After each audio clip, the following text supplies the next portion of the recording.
আরজি করে যে ঘটনাটা ঘটেছে, তো এই নিয়ে এত আন্দোলন হচ্ছে, এত কিছু হচ্ছে বলে আমরা জানতে পারছি, কিন্তু এরকম ঘটনা তো রোজ হচ্ছে, কোথাও না কোথাও রোজ হচ্ছে।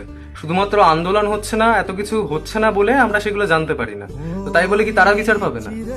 মেন ব্যাপারটাই হচ্ছে এই যে যারা এই সব ঘটনাগুলো ঘটায় তারা একবারও ভাবে না যে সেই পরিবারটার উপর কি চলছে বা সেই পরিবারটার উপর কি চলবে এই ঘটনাগুলো করার পরে।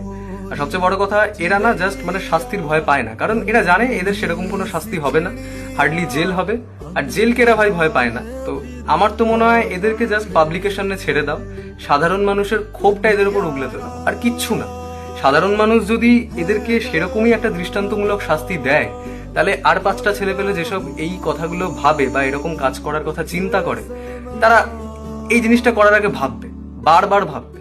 যদি চিকিৎসকের কথায় আসি, তাহলে একটা জিনিসই ভাবতে খারাপ লাগছে যে সে ভেবেছিল সেবা করবে মানুষের, সে স্বপ্ন দেখেছিল ভালো ডাক্তার হবে, তার মা বাবা স্বপ্ন দেখেছিলেন যে মেয়েকে ভালো ডাক্তার করবে, সেই সব স্বপ্ন জাস্ট ভেঙে চুরমার হয়ে গেল। আর এর দায় কেউ নেবে না।